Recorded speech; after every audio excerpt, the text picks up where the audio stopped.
జిల్లాలో ఉత్సాహంగా స్వచ్ఛాంధ్ర స్వర్ణాంధ్ర కార్యక్రమం బీచ్ క్లీనింగ్లో పాల్గొన్న ప్రముఖులు.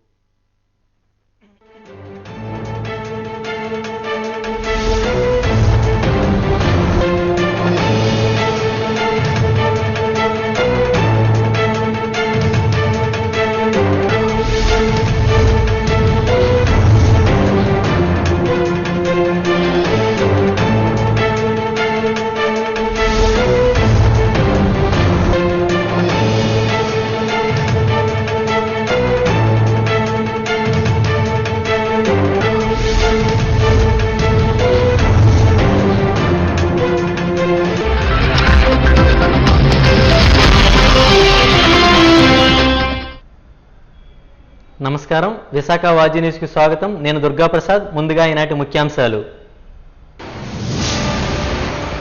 జిల్లాలో ఉత్సాహంగా స్వచ్ఛాంధ్ర స్వర్ణాంధ్ర కార్యక్రమం బీచ్ క్లీనింగ్లో పాల్గొన్న ప్రముఖులు.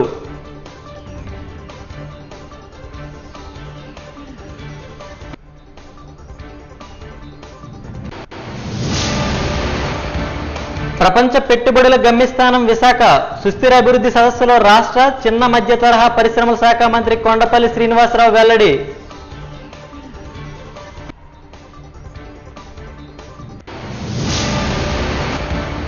జీఎస్టీ సంస్కరణలపై 22న ఉత్సవాలు. బీజేపీ రాష్ట్ర అధ్యక్షుడు పివిఎన్ మాధవ్.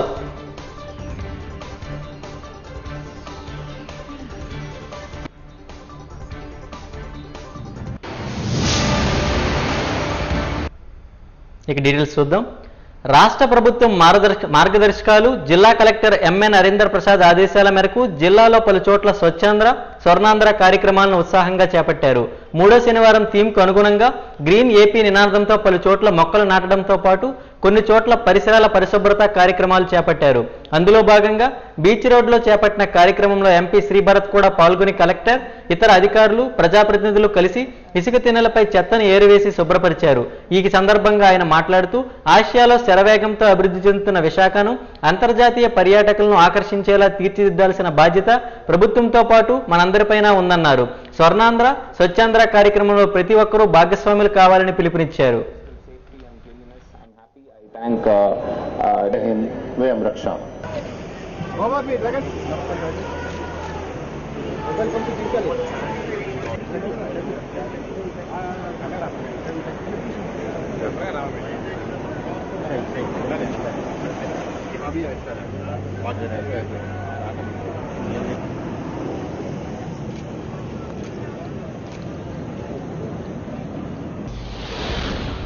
గత 11 సంవత్సరాలుగా కేంద్రంలో ఎన్డీఏ ప్రభుత్వం వచ్చినప్పటి నుంచి భారతదేశాన్ని ఒక స్వచ్ఛ భారత్గా చేయాలని మన ప్రధానమంత్రి మోడీ గారు అనేక సార్లు పిలుపివ్వడము, ప్రతి రాష్ట్రం కూడా దాన్ని చాలా సీరియస్గా తీసుకుని మనం కూడా ఇప్పుడు మన రాష్ట్రంలో స్వచ్ఛాంధ్ర, ఎందుకంటే బాబు గారు 95 నుంచి 2004 మధ్యలో కూడా ఒక రోడ్డు క్లీన్గా పెడితే, రోడ్డు పక్కన మొక్కలు నాటితే, మన క్లీన్లీనెస్గా పెడితే మన బ్రాండ్ ఇమేజ్ ఎంత ప్రపంచవ్యాప్తంగా మారుతుంది అనేది గత 30 ఏళ్ళుగా బాబు గారు ఆలోచిస్తున్నారు.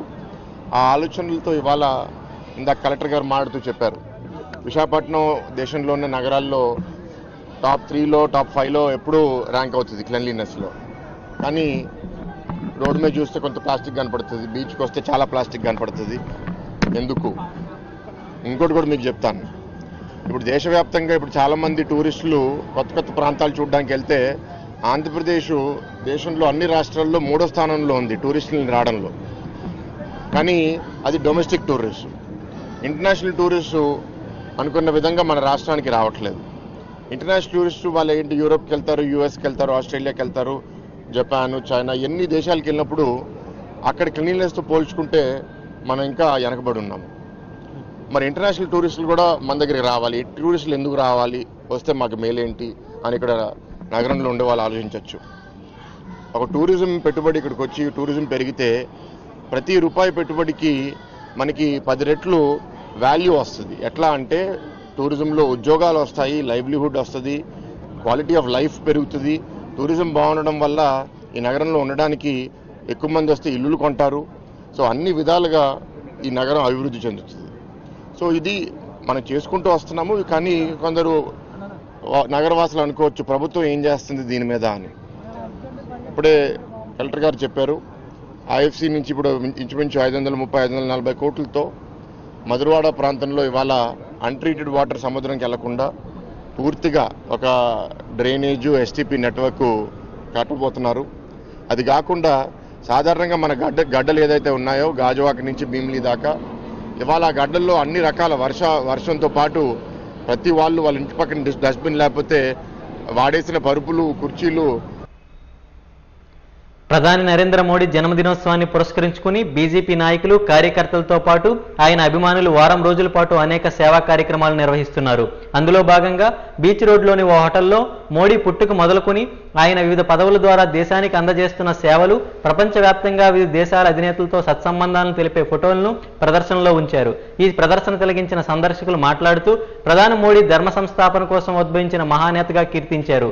మోడీ జన్మదినోత్సవాన్ని పురస్కరించుకుని ఆయన అభిమానులు, పార్టీ శ్రేణులు దేశవ్యాప్తంగా వారం రోజుల పాటు కొన్ని సేవా కార్యక్రమాలు నిర్వహించడం సంతోషదాయకమన్నారు.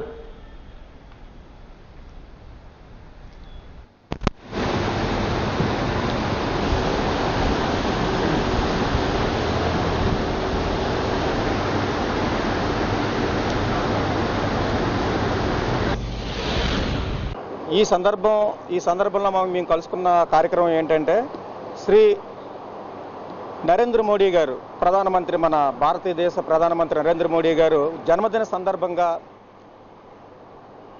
ఇక్కడ గ్యాలరీ అనేది నిర్మించడం జరిగింది. దానికి మేమందరం సందర్శించడం కోసం వచ్చాం.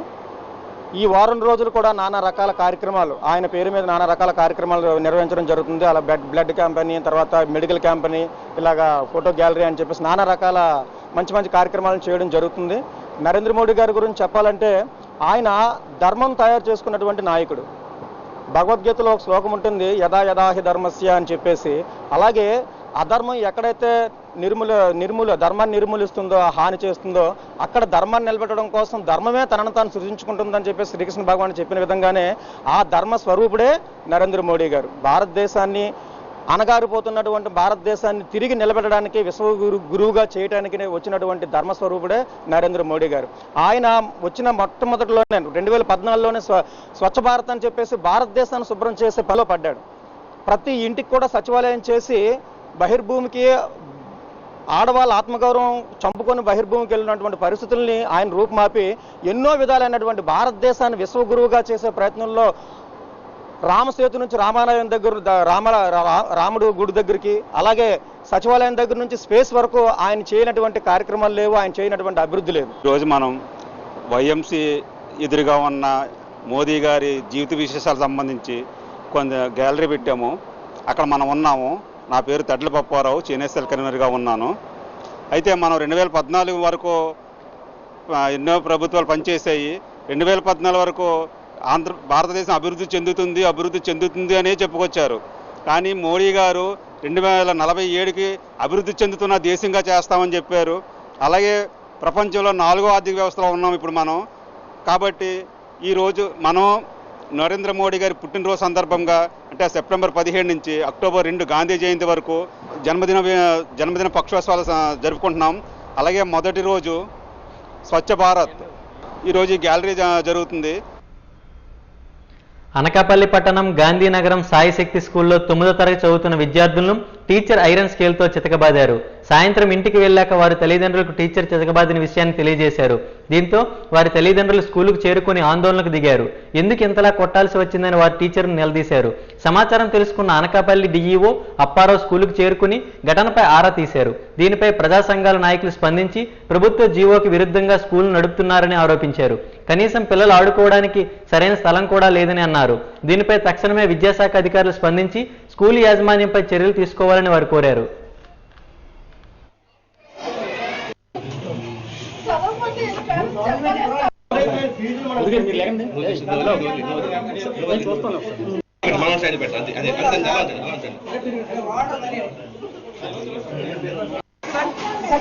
దాడి చేసిన తీసుకోవాలి.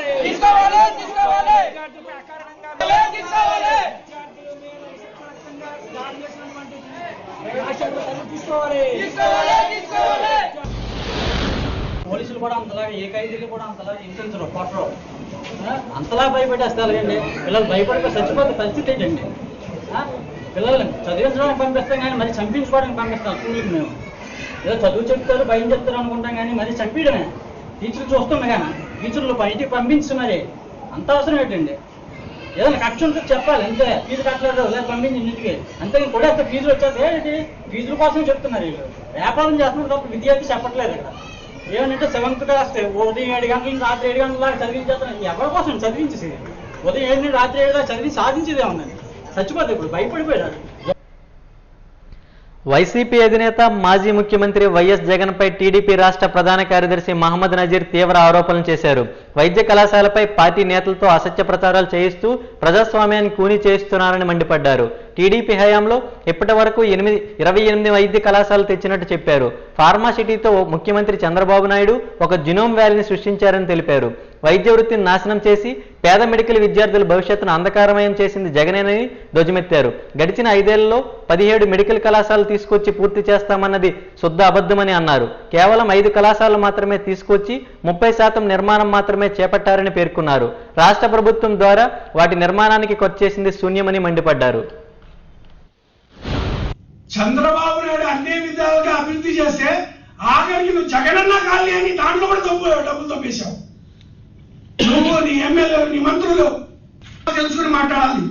నోరుంది కానీ ఏదో కొన్ని మీడియా ఛానల్స్ ఉన్నాయి కానీ లేకపోతే కొంతమంది కార్యకర్తలు ఉన్నారని నీ కార్యకర్తలు సబ్జెక్ట్ లేదు, మీ నాయకులకి సబ్జెక్ట్ లేదు, హడావుడి ఫుల్ అసలు నీళ్ళు. నేను ఇప్పుడు ఒకటే చెప్పబోతున్నా, ఏ వైద్య విద్యార్థులైనా సరే, ఏ పేదలైనా సరే, ఏ బడుగు బలైనా సరే, మీరు చంద్రబాబు నాయుడు గారి మీద పూర్తిగా విశ్వాసం పెట్టుకోండి. పేదల పక్షపాతి. ఆయనకు తెలుసు ఒక డాక్టర్ తయారవ్వాలంటే ఎన్ని కష్టాలు పడాలో. ఆయన తెలుసు ఒక చదువుకున్న వాడిని అభివృద్ధిలో ఏ విధంగా తేవాలో. ఆయనకు తెలుసు ఈ రాష్ట్ర సంపద మీరని. మీకు అన్యాయం చేయడు మా నాయకుడు, మా పార్టీ తెలుగుదేశం పార్టీ. ఏదైనా ఒక విధానం మీద కొన్ని విషయాలు తెలియపరిచినప్పుడు దాని టర్మ్స్ అండ్ కండిషన్ నియమ నిబంధనలు వచ్చే వరకు ప్రభుత్వం దగ్గర నుంచి మనం ఏం చేయాలి. నియమ నిబంధనలు ఏంటి మాట్లాడుతున్నారు వాళ్ళు. ఏ విధంగా రేపు సీట్లు ఇస్తారు, ఎవరు ప్రైవేటైజ్ చేశారు? ప్రభుత్వ మెడికల్ సీట్లు ప్రైవేటైజ్ చేసిన రాక్షసుడు జగన్మోహన్ రెడ్డి. అదిగో GO number 7, GO number 8, GO number 133 convener కోటాలో ఉన్న 50% సీట్లు అమ్మేశాడు. జియో ద్వారా 35% సెల్ఫ్ ఫైనాన్స్, సంవత్సరానికి 12 లక్షలు, 15% ఎన్ఆర్ఐ సీట్లు, సంవత్సరానికి 20 లక్షలు. జగన్మోహన్ రెడ్డి ఒకటోసారి, రెండోసారి, మూడోసారి పేద విద్యార్థుల భవిష్యత్తులు సర్వనాశనం చేసిన వాడు కాబట్టి నిన్ను నీ పార్టీని అదోల పాతాలను తొక్కేశారు. చివరిగా ఒకటే చెప్తున్నా, ఈ రాష్ట్ర ప్రజలకు కానీ విద్యార్థులు కానీ ఈ పనికి మాలిన వైసీపీ పార్టీ చెప్పే మాటలు నమ్మొద్దని, వాళ్ళ సబ్జెక్ట్ లేదని, వాళ్ళు మోసగాళ్ళని, వాళ్ళు చెప్పే అబద్ధాలని. మీకోసం నారా చంద్రబాబు నాయుడు గారు ఎల్లప్పుడూ మంచి ఆలోచిస్తారు. ఈ రాష్ట్ర సంపదని కాపాడే ఏకైక నాయకుడు నారా చంద్రబాబు నాయుడు గారు. ఆయన తర్వాత మా నాయకుడు నారా లోకేష్ గారని. ప్రపంచ పెట్టుబడుల గమ్యస్థానం విశాఖ అని రాష్ట్ర చిన్న మధ్య తరహా పరిశ్రమల శాఖ మంత్రి కొండపల్లి శ్రీనివాసరావు పేర్కొన్నారు. విశాఖలోని ఓ హోటల్లో FICCI centre for sustainability leadership, Visakhapatnam chamber of commerce and industry సంయుక్తంగా పర్యావరణ సామాజిక పాలనా సూత్రాలు ఎంఎస్ఏఎం సుస్థిర అభివృద్ధి అనే అంశంపై నిర్వహించిన సదస్సులో ఆయన ముఖ్య అతిథిగా పాల్గొని మాట్లాడారు.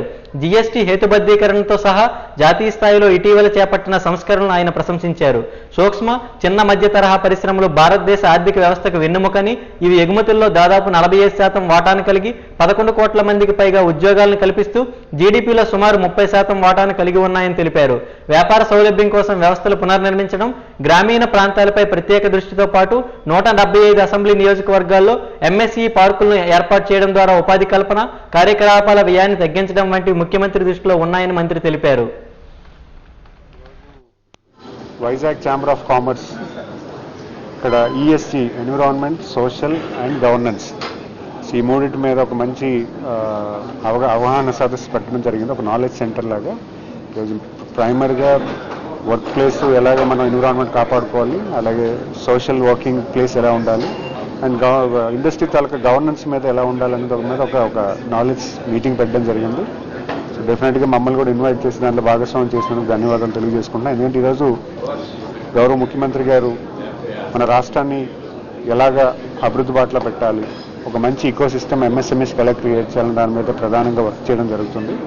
అలాగే ఇప్పుడున్నటువంటి పాలసీస్లో కూడా సర్క్యులర్ ఎకానమీ ఎలా చేయాలి, వేస్ట్ మేనేజ్మెంట్ ఎలా చేయాలి, అలాగే గ్రీన్ ఎనర్జీ ఎలాగా చేయాలి, దానికి కూడా ఒక పాలసీ క్రియేట్ చేయడం జరిగింది. సో ఎందుకంటే ఈరోజు గౌరవ ముఖ్యమంత్రి గారి ఆలోచనలో ఇండస్ట్రీస్కి కావాల్సినటువంటి ఈకో సిస్టమ్ని ఎలా డెవలప్ చేస్తే బాగుంటుందని ఒక పెద్ద కార్యాచరణ చేస్తూ గడిచిన 15 నెలల్లో ఒక మంచి పాలసీస్ తేవడం కానీ, ఒక ఇన్ఫ్రాస్ట్రక్చర్ తేవడం కానీ చూడడం జరిగింది. అలాగే వైజాగ్ను కూడా గ్లోబల్ ప్లేస్లో పెట్టడానికి ఆయన చేస్తున్న ప్రయత్నం కూడా మనం గమనించాలి. పెద్ద పెద్ద ఈవెంట్స్ని వైజాగ్ హోస్ట్ చేసేలాగా ఈరోజు మన కేంద్ర ప్రభుత్వం నుంచి రిక్వెస్ట్ చేసి తేవడం జరుగుతుంది.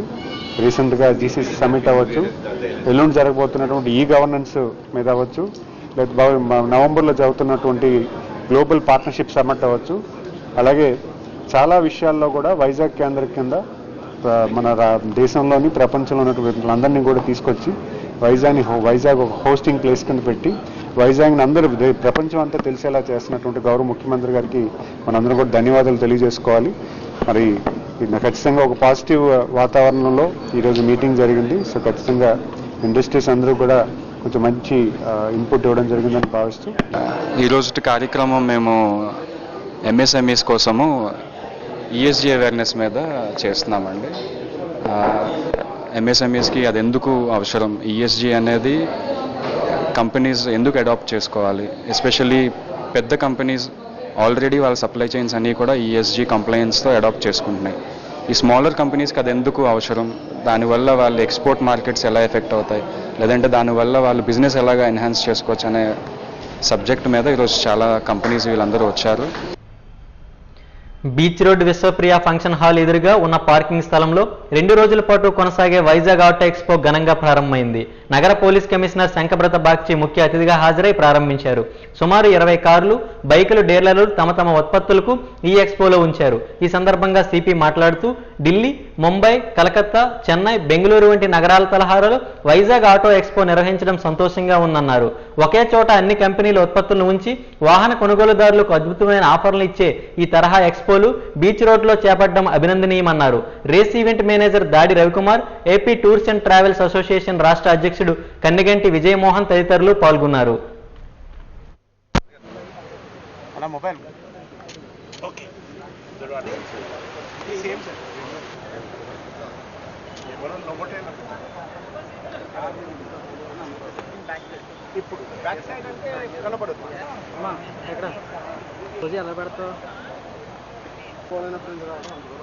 Okay sir.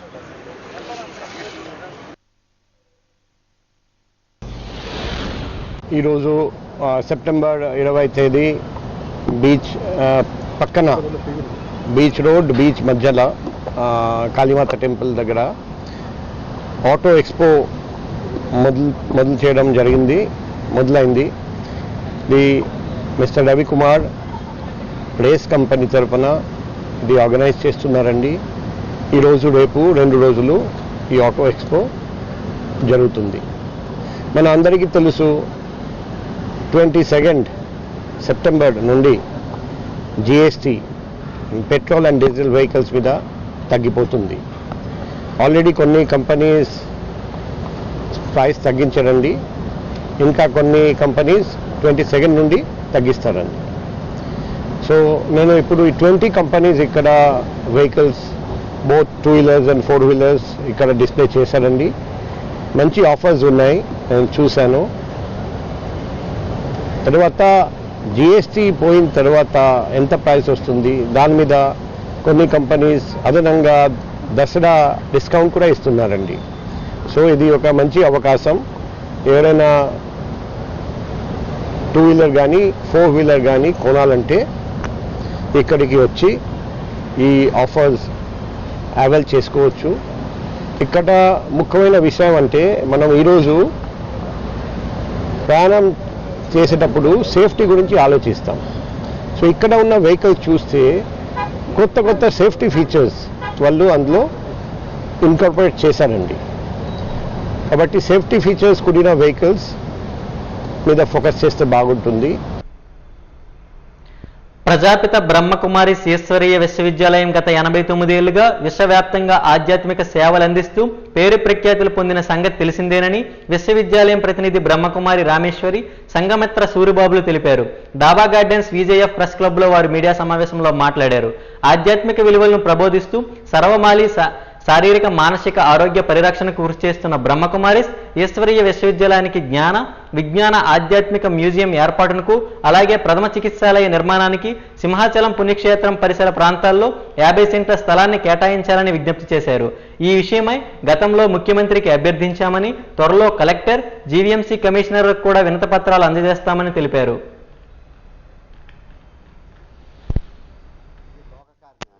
ఎందుకంటే అక్కడ స్వార్థం లేదు, 10 మందికి ఉపయోగపడేది కనుక ఈ ప్రజాప్రతినిధులు, అధికారులు ఒక సానుకూలంగా ఒక మంచి మనస్తత్వంతో ఇది అందరికీ పనికొచ్చేది కనుక దానికించి 50 సెంట్లు స్థలం అడుగుతున్నారు.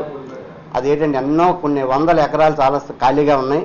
ఆ స్థలంలో చిన్న రవ్వంత స్థలం ఒక 50 సెంట్లు ఇస్తే అది అందరికీ మంచిగా ఉపయోగిస్తారు. రెండోది ఏమంటే అక్కడ ఏంచో కొంచెం చిన్న క్లినిక్ లాగా ఆధ్యాత్మికంగా అన్ని విషయాలు అందరికీ బోధించేలాగా అన్ని విధాలుగా ఉపయోగపడుతుంది. అదే స్థలాన్ని ఏంచి ఇస్తే ఎన్నో అవతల అక్కడ దగ్గరలో ఉన్న వారికి, భక్తులకి, వాళ్ళందరికీ కలిపి మంచిగా ఉపయోగపడుతుంది అని చెప్పేసి ప్రభుత్వాలని, అధికారులని చెప్పేసి ఇవ్వాలని చెప్పేసి మా తరఫున కూడా కోరుతున్నామండి. పత్రికా సమావేశాన్ని ఏర్పాటు చేయడానికి గల ముఖ్య కారణం ఏంటంటే ఇటీవల 2024 సంవత్సరంలో మళ్ళా 2020 సంవత్సరంలో కూడా మన రాష్ట్ర గౌరవ ముఖ్యమంత్రి గారికి, శ్రీ నారా చంద్రబాబు నాయుడు గారికి, తదితర ముఖ్యమంత్రులు, మన ముఖ్యమైనటువంటి మంత్రులకి కూడా మేము ఈ సింహాచలం పుణ్యక్షేత్ర పరిసర ప్రాంతాల్లో అది ఎండోమెంట్ భూమి కానివ్వండి లేదా ప్రభుత్వ ల్యాండ్ కానివ్వండి, కొన్ని ముందుగా మేము 3,000 గజాలు అడిగాము. కానీ ఇప్పుడు ఎండోమెంట్ స్థలం ఒకవేళ ఎటువంటి సానుకూల పరిస్థితిలో ఇవ్వలేకపోతే ప్రభుత్వ భూములు ఏవైనా కొండవాలు ప్రాంతంలో, పరిసర ప్రాంతంలో ఉన్నట్లయితే ఒక 50 సెంట్లను భూమిని మనకి ఇచ్చినట్లయితే మేము ఆబాల గోపాలం అంటే బాలబాలికలు, విద్యార్థులు, యువత, అదేవిధంగా భక్తులు అనేక మంది అనేక వయసుల వారు వచ్చి ఈ ఆధ్యాత్మిక సంగ్రహాలయం మ్యూజియంని దర్శించి జ్ఞానంతో పాటు విజ్ఞానంతో పాటు ఒక సామాజిక స్పృహని, ఒక ఆధ్యాత్మిక స్పృహను కలిగి ఉండడం కోసం ఈ యొక్క మ్యూజియంని ఏర్పాటు చేయాలని, దూరం నుంచి చుట్టుపక్కల వాళ్ళు ఎక్కడెక్కడి నుంచో వస్తారు, వాళ్ళకి ఆకస్మికమైనటువంటి అనారోగ్యానికి గురి అవుతూ ఉంటారు. దాని కారణంగా మేము ఒక ప్రథమ చికిత్సాలయాన్ని అక్కడే ఆ మ్యూజియం దగ్గరే నిర్మించాలని కూడా మాకు సత్సంకల్పం కలిగిందండి. ఈ యొక్క పత్రికా సమావేశం ద్వారా మా మీడియా మిత్రుల యొక్క ప్రసార మాధ్యమాల ద్వారా ఈ సందేశాన్ని, మా యొక్క వినతిని ప్రభుత్వము, ప్రభుత్వ అధికారులు, ప్రభుత్వ సంబంధించినటువంటి వారు, ప్రజలు కూడా మనసారా దీన్ని ఆమోదించి పౌర ప్రజా సంఘాల వేదిక ఆధ్వర్యంలో ఈ నెల 28న డాబా గార్డెన్స్ అల్లూరి సీతారామరాజు విజ్ఞాన కేంద్రంలో మనువాద కార్పొరేటర్ ఫాసిజం మూలాలు, ప్రజా ఉద్యమ కర్తవ్యాలు అనే అంశంపై సదస్సు నిర్వహించనున్నారు. ఈ సంబంధిత పోస్టర్ను సిపిఐ నాయకులు పి చంద్రశేఖర్ ఆధ్వర్యంలో జీవీఎంసీ గాంధీ విగ్రహం వద్ద ఆవిష్కరించారు.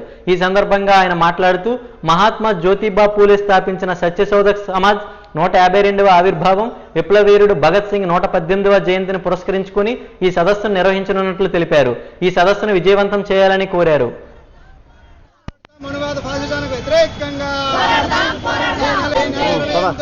అల్లూరు విజ్ఞాన కేంద్రం జరిగే విద్యా విధానానికి వ్యతిరేకంగా పోరాడతాం. అక్రమ మైనింగ్ వ్యతిరేకంగా మహాత్మా జ్యోతిబా పూలే 152వ సత్యశోధక్ సమాజ్ వ్యవస్థాపక దినోత్సవం సందర్భంగా, అలాగే విప్లవ వీరకిషోరం సర్దార్ భగత్ సింగ్ 118వ జయంతిని పురస్కరించుకొని విశాఖ పౌర ప్రజా సంఘాల వేదిక ఆధ్వర్యంలో ఈ నెల 28వ తేదీన మనువాద ఫాసిస్టు మూలాలకు వ్యతిరేకంగా, ప్రభుత్వాలకు వ్యతిరేకంగా ఒక పెద్ద సదస్సుని అల్లూరు విజ్ఞాన కేంద్రంలో నిర్వహించబోతా ఉన్నాం. దానికి సంబంధించినటువంటి కరపత్ర ఆవిష్కరణ ఈరోజు జీవీఎంసీ గాంధీ విగ్రహం వద్ద విశాఖ పౌర ప్రజా సంఘాల వేదిక ఆధ్వర్యంలో ఈ ఆవిష్కరణ కార్యక్రమం నిర్వహించడం జరిగింది. దేశంలో మెజారిటీ ప్రజలైనటువంటి దళితులు, ఆదివాసీలు, మైనారిటీలు, మహిళలు వీళ్ళందరిపైన కూడా నరేంద్ర మోడీ ప్రభుత్వం అధికారంలోకి వచ్చిన తర్వాత చాలా దుర్మార్గంగా మనువాద ఫాసిస్ట్ సనాతన ధర్మాన్ని తీసుకొచ్చి ఈరోజు దేశ ప్రజల మధ్య మత విద్వేషాలు రెచ్చగొడుతూ కులాల పేరుతో మతాల పేరుతో చిచ్చు పెడుతూ పబ్బం గడుపుకుంటూ ఉన్నటువంటి నేపథ్యంలో ఈరోజు మహాత్మా జ్యోతిబా పూలే ఆ రోజు సనాతన ధర్మానికి వ్యతిరేకంగా మనువాద భావజాలానికి వ్యతిరేకంగా అద్భుతమైనటువంటి పోరాటం నిర్వహించి ప్రజల్లో చైతన్యం కలిగించినటువంటి గొప్ప వ్యక్తి. అటువంటి గొప్ప వ్యక్తి సత్యశోధక సమాజ్ స్థాపించినటువంటి దినం కాబట్టి ఆ వ్యవస్థాపక దినోత్సవాన్ని పురస్కరించుకొని ఈరోజు విశాఖ పౌర ప్రజా సంఘాలు కూడా ఏదైతే ఆ మహాత్మా జ్యోతిబా పూలే ఏ సాంఘిక దురాచారాలకు వ్యతిరేకంగా పోరాటం నిర్వహించారో ఇప్పుడు నరేంద్ర మోడీ అవలంబిస్తున్న విధానాలు కూడా అదే విధంగా ఉన్నాయి. ఈ దేశ ప్రజల్ని మధ్యయుగం నాటి కాలానికి తీసుకొస్తున్నటువంటి నేపథ్యంలో విశాఖలో ఉన్నటువంటి పౌర ప్రజా సంఘాలపైన ఒక బృహత్తరమైనటువంటి బాధ్యత ఉంది కాబట్టి ఆ రోజు ఆ సదస్సు ఇక ప్రజా సంఘాలందరికీ కూడా ఇక్కడ నగరంలో ఉండే ప్రజలందరికీ కూడా ఉపయోగపడుతుందని కాబట్టి ఈ నగరంలో ఉన్నటువంటి ప్రజలు, ప్రజానికం, మేధావులు ప్రధాని మోడీ, కేంద్ర ఆర్థిక మంత్రి నిర్మలా సీతారామన్ జీఎస్టీలో విప్లవాత్మక మార్పులు తీసుకువచ్చారని బీజేపీ రాష్ట్ర అధ్యక్షుడు పివిఎన్ మాధవ్ తెలిపారు. నగరంలోని ఓ హోటల్లో ఆయన జీఎస్టీ నూతన సంస్కరణలపై పవర్ పాయింట్ ప్రెజెంటేషన్ ఇచ్చారు. దసరా పండుగ కానుకగా ప్రధాని మోడీ, నిర్మలా సీతారామన్లు జీఎస్టీలో మార్పులు తీసుకువచ్చి ప్రజలకు గొప్ప బహుమానం ప్రకటించారని కితాబిచ్చారు. జీఎస్టీ సంస్కరణలపై అసెంబ్లీలో ఏకగ్రీవ తీర్మానం చేసినట్టు చెప్పారు. జీఎస్టీ సంస్కరణల వలన చేకూరిన లాభాలపై విస్తృత స్థాయిలో ప్రచారం చేస్తామని తెలిపారు. ఈ నెల 22 నుంచి జీఎస్టీ 2.0 ప్రారంభం కాబోతుందని చెప్పారు.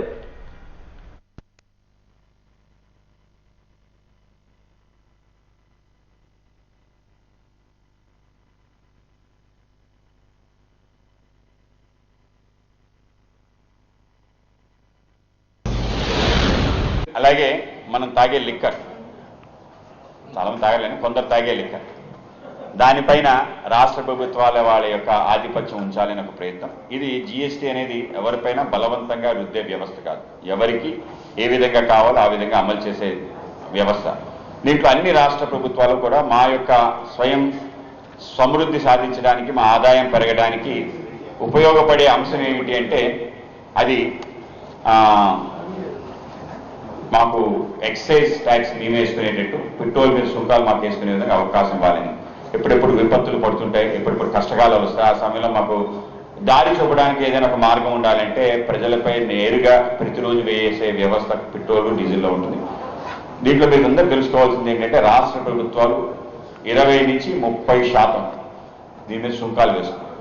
మనకి మీరు కానీ రేట్ని మన కానీ విడగొట్టి చూస్తే మీ అందరికీ ఆశ్చర్యం కలుగుతుంది.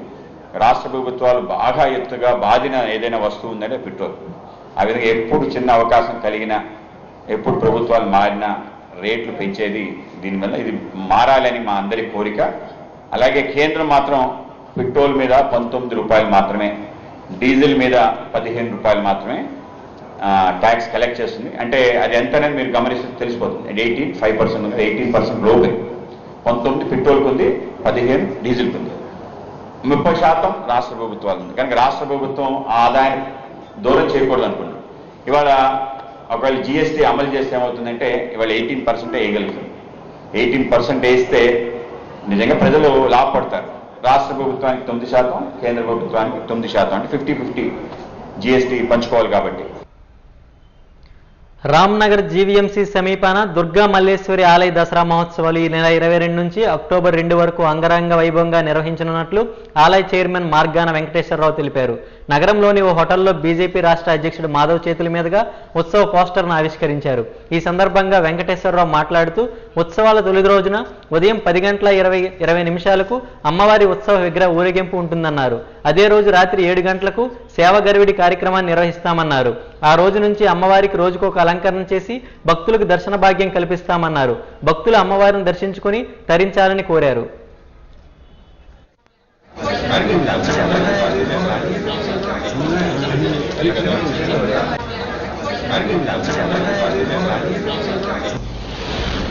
ఈ నవరాత్రుల సందర్భంగా ఆ అమ్మవారి ఆలయంలో రేపు సోమవారం 22 నుంచి మొదలుకొని ఈ సంవత్సరం 100 సంవత్సరాలకు ఒకసారి వస్తుంది. ఇప్పుడు నవరాత్రులు అంటే 9 రాత్రులు ఉండేవి. ఈ సంవత్సరం మాత్రం 11 రోజులు రావడం జరిగింది. అది 100 సంవత్సరాలకు ఒకసారి వస్తుందని మా ఇంద్రకీలాద్రి నుంచి ఈవో గారి ద్వారా మేము తెలుసుకుని ఈ సందర్భం మీకు అందరికీ తెలియజేస్తున్నాం. ఈసారి నవరాత్రులు కాకుండా 11 రోజులు కార్యక్రమాన్ని చేస్తున్నాం. ఈ కార్యక్రమానికి విపరీతమైనటువంటి ఆదరణ, ఎందుకంటే మాకు సమాధుల పక్కన శివుడు వెళ్ళడం, ఆ పక్కన అమ్మవారు ఉండడం వల్ల ఆ దేవాలయానికి విశిష్టమైన ఒక శక్తివంతమైన పవర్ ఉంది. అక్కడికి వచ్చి భక్తులు ఎవరు ప్రార్థన చేసుకున్నా వాళ్ళ కోరికలు నెరవేరుతూ ఉంటాయి. వాళ్ళు సుఖ సంతోషాలతో అష్టైశ్వర్యాలతో ఈ రోజు తొలుతూగుతూ ఉన్నారు మా గ్రామంలో. మా గ్రామం నుంచే కాకుండా విశాఖపట్నం చుట్టుపక్కల విలేజ్ నుంచి ఎవరైనా తెలుసుకుని కూడా వచ్చి అమ్మవారిని అయ్యవారిని ఆశీర్వాదం తీసుకుని వెళ్తూ ఉంటారు. మీరు ప్రత్యేకంగా ఈ సందర్భంగా ఒక్కసారి ప్రతి ఒక్క భక్తులు కూడా అందాలని మీ ప్రత్యేకంగా తెలియజేస్తున్నాం. ప్రింట్ మీడియా వారు అలాగే ఎలక్ట్రానిక్ మీడియా వారు కూడా దీన్ని ప్రచురించి అందరికీ తెలియజేయాలని ఒకసారి మీ మీడియా ద్వారా మళ్ళీ ఒకసారి తెలియజేసుకుంటున్నా. ముఖ్యంగా ఈ పండుగ సోమవారం మొదలుకొని అన్ని వేషాలతో, పులి వేషాలు, కేరళ డప్పులు, రకరకాల సాంస్కృతిక కార్యక్రమాలు ఒక 10-15 ఉంటాయి. కంటిన్యూ గ్రామం అంతా తిరిగి అమ్మవారి ఉత్సవ విగ్రహాన్ని ఊరేగించి ఆ రోజు తీసుకొచ్చి మళ్ళీ అమ్మవారిని యథాస్థానంలో కూర్చోబెట్టి నిత్యం సాయంత్రం పసుపు కుంకుమతో ఆ ముత్తైదువులందరూ వచ్చి కూర్చుని పూజ చేస్తూ ఉంటారు. సాయంత్రం పూట విపరీతమైన ఆదరణ జరుగుతుంది. వచ్చిన ప్రతి భక్తులకి కూడా ప్రసాదాలు రకరకాల వంటకాలతో విపరీతమైన విందులా ఉంటుంది. ప్రతి ఒక్కరికి కూడా ప్రసాదాన్ని ఒక 7:30-8 గంటలు మొదలు పెడితే రాత్రి 10:30 వరకు ప్రసాదాలు ఇస్తూనే ఉంటాం. అసలు కొంతమందికి అయితే మా కడుపు నిండిపోయిందని చెప్పి భోజనం చేసినట్టుగా ఫీల్ అవుతూ ఉంటారు. ప్రభుత్వ రంగ స్టేట్ బ్యాంక్ ఆఫ్ ఇండియాలోని కార్మికుల అకౌంట్లను ప్రైవేట్ బ్యాంక్ అయిన యాక్సిస్ బ్యాంకులోకి మార్చడానికి సిఐటియు వ్యతిరేకమని జీవీఎంసీ కాంట్రాక్ట్ వర్కర్స్ యూనియన్ గౌరవ అధ్యక్షులు పి వెంకటరెడ్డి, అధ్యక్షులు టి నోకరాజు తెలిపారు. జగదాంబ సిఐటియు కార్యాలయంలో వారు మాట్లాడారు. యాక్సిస్ బ్యాంకు అకౌంట్స్ మార్చే ప్రసక్తే లేదని, అధికారులు కక్ష సాధింపులు చేస్తే నిరవధిక సమ్మెలోకి వెళ్తామని హెచ్చరించారు. యాక్సిస్ బ్యాంక్ ఎక్కువ ప్రయోజనాలు ఇస్తుంది, మారుస్తున్నామని చెబుతున్న అధికారులు భవిష్యత్తులో వేరే బ్యాంక్ ఇంతకన్నా ఎక్కువ ప్రయోజనాలు ఇస్తామంటే మళ్ళీ మార్చేస్తారా అని ప్రశ్నించారు.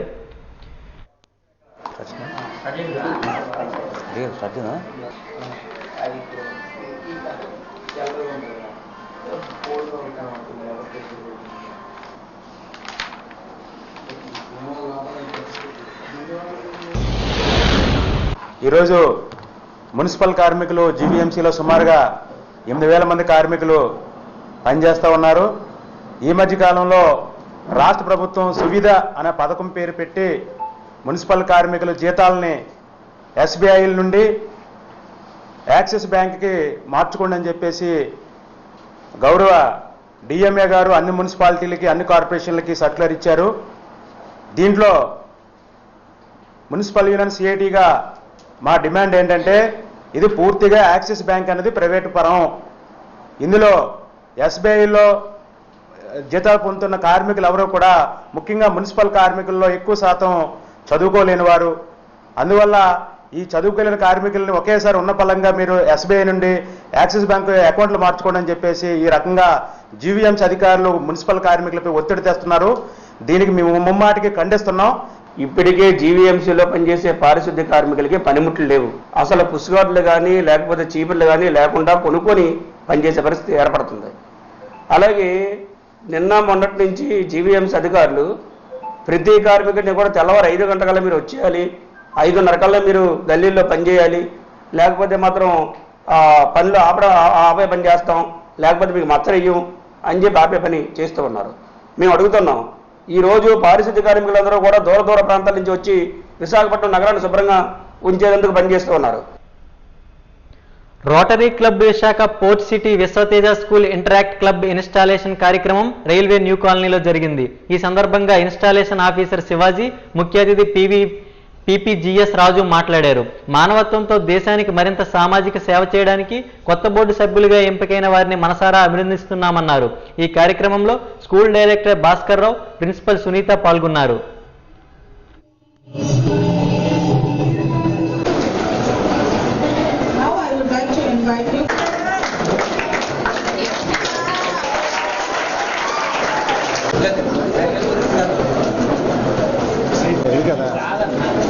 ఇటుపక్కొచ్చి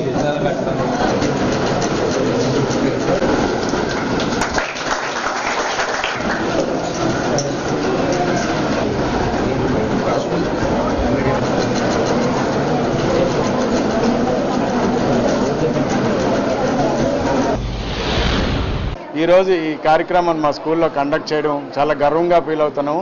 interactive club, Vishwateja school interactive club అని పోర్ట్ సిటీ రోటరీ క్లబ్ వారు మా స్కూల్ని సెలెక్ట్ చేసి కండక్ట్ చేయడం జరిగింది.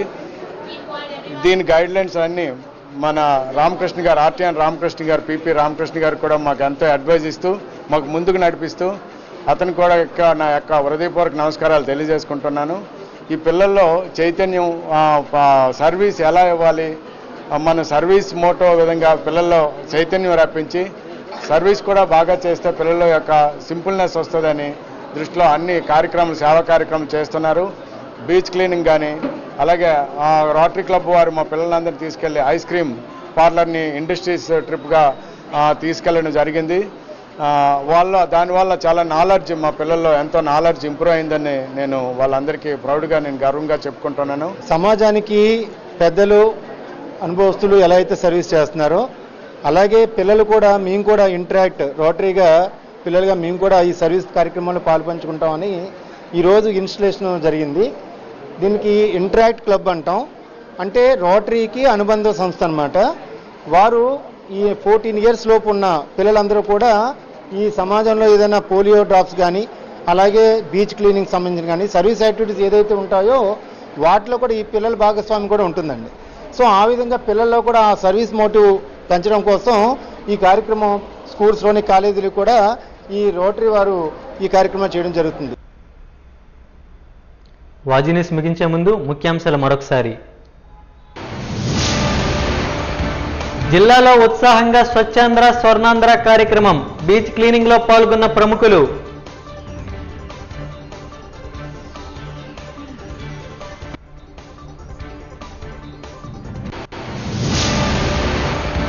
ప్రపంచ పెట్టుబడుల గమ్యస్థానం విశాఖ, సుస్థిర అభివృద్ధి సదస్సులో రాష్ట్ర చిన్న మధ్య తరహా పరిశ్రమల శాఖ మంత్రి కొండపల్లి శ్రీనివాసరావు వెల్లడి.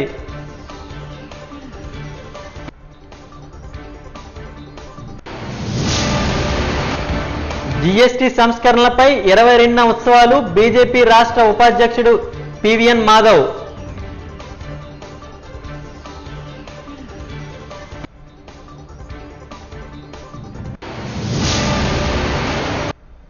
వాజీ న్యూస్ ఇంతటితో సమాప్తం. నమస్కారం.